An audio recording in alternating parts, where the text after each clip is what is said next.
ঢাকা সহ দেশের ১৭ অঞ্চলের ওপর দিয়ে ঘণ্টায় ৬০ থেকে ৮০ কিলোমিটার বেগে বজ্র বৃষ্টি সহ ঝড়ের আভাস দিয়েছে আবহাওয়া অধিদপ্তর। সোমবার আবহাওয়াবিদ মোহাম্মদ ওমর ফারুক স্বাক্ষরিত এক বিজ্ঞপ্তিতে এ পূর্বাভাস দেওয়া হয়েছে। বিজ্ঞপ্তিতে বলা হয়েছে, রাত ১টার মধ্যে রংপুর, রাজশাহী, পাবনা, টাঙ্গাইল, ময়মনসিংহ, ঢাকা, ফরিদপুর, কুষ্টিয়া, যশোর, খুলনা, বরিশাল, পটুয়াখালী, কুমিল্লা, নোয়াখালী, চট্টগ্রাম, কক্সবাজার এবং সিলেট অঞ্চলের ওপর দিয়ে দক্ষিণ পূর্ব ও পূর্ব দিক থেকে ঘণ্টায় ৬০ থেকে ৮০ কিলোমিটার বেগে বৃষ্টি অথবা বজ্র বৃষ্টি সহ অস্থায়ীভাবে ঝোড়ো হাওয়া বয়ে যেতে পারে। পাশাপাশি এসব এলাকার নদীবন্দরগুলোকে ২ নম্বর নৌ হুঁশিয়ারি সংকেত দেখাতে বলা হয়েছে। এর আগে আবহাওয়াবিদ মোহাম্মদ বজলুর রশিদের সই করা বিজ্ঞপ্তিতে বলা হয়, সারা দেশের উপর দিয়ে পূর্ব বা দক্ষিণ পূর্ব দিক থেকে ঘণ্টায় ৬০ থেকে ৮০ কিলোমিটার বেগে বৃষ্টি অথবা বজ্র বৃষ্টি সহ অস্থায়ীভাবে ঝোড়ো হাওয়া বয়ে যেতে পারে। এসব এলাকার নদীবন্দরগুলোকে ২ নম্বর নৌ হুঁশিয়ারি সংকেত দেখাতে বলা হয়েছে।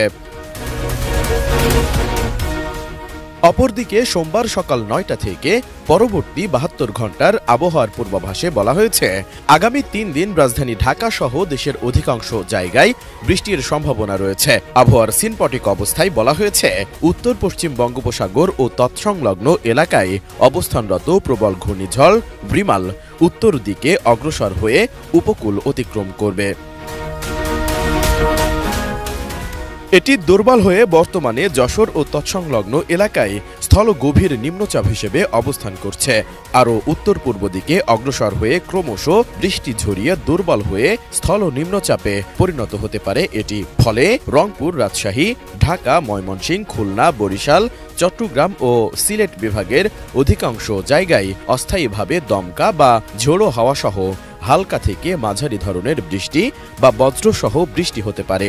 সেই সঙ্গে দেশের কোথাও কোথাও মাঝারি ধরনের ভারী থেকে অতি ভারী বর্ষণ হতে পারে।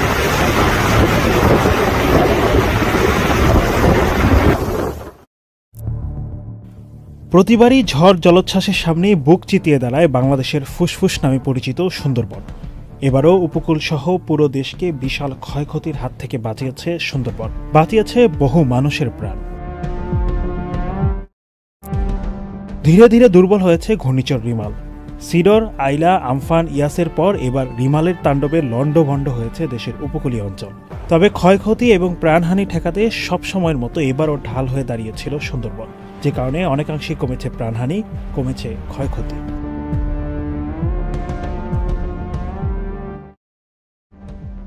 রোববার রাতেই সুন্দরবনের সাথে সাতক্ষীরার শ্যামনগর ও আশাশুনি উপজেলায় আঘাত হানে ঘূর্ণিঝড় রিমাল। এরপর এটি সুন্দরবনের বাগেরহাট, খুলনা, মোংলা সহ সারা দেশের উপর তাণ্ডব চালায়। তবে প্রবল শক্তিধর এই ঘূর্ণিঝড় সাতক্ষীরা সহ দেশের অন্যান্য জেলাগুলোতে ঠিক সেইভাবে আগ্রাসী রূপ ধারণ করতে পারেনি সুন্দরবনের কারণে। বিশেষজ্ঞরা বলছেন, বনে যেখানে বাতাসের গতিবেগ ছিল ঘণ্টায় ১২০ কিলোমিটার, সেখানে লোকালয়ে আসতে আসতে শক্তি হারিয়ে ৮০ কিলোমিটার বেগে দমকা বাতাসের রূপ নেয় রিমাল। দমকা বাতাসের পাশাপাশি ১০ থেকে ১২ ফুটেরও বেশি জলোচ্ছ্বাসের আশঙ্কা করা হচ্ছিল। তবে লোকালয়ে পৌঁছানোর আগে সুন্দরবনে বাধার মুখে পড়ে বিশাল বিশাল ঢেউ।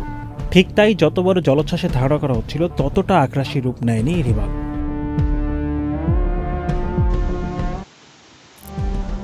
২০০৯ সালের ২৫শে মে ১২০ কিলোমিটার বেগে দেশের উপকূলে আঘাত এনেছিল ঘূর্ণিঝড় আইলা।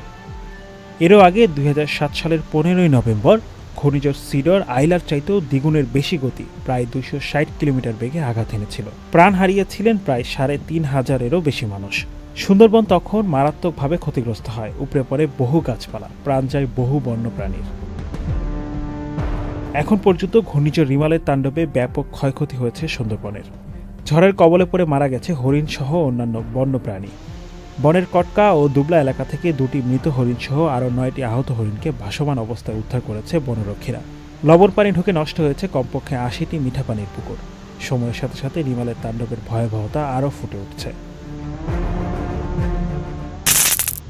প্রতিবার দেশের মানুষের ঢাল হয়ে দাঁড়ানো সুন্দরবন আসলে কতটা ভালো আছে? বিশেষজ্ঞরা বলছেন, এখানে দায় আছে নাগরিক ও রাষ্ট্রের। গাছ নিধন, বন্যপ্রাণী শিকার এখানকার নিত্যদিনের ঘটনা। এক কথায় মানুষের অত্যাচারে ভালো নেই বিশ্বের বৃহত্তম ম্যানগ্রোভ বন সুন্দরবন। গাছ নিধন ঠেকানো এবং উপকূলীয় অঞ্চলে আরও বেশি বৃক্ষরোপণ আরও ভালোভাবে বাঁচিয়ে রাখতে পারে বাংলাদেশের ফুসফুস খ্যাত সুন্দরবনকে।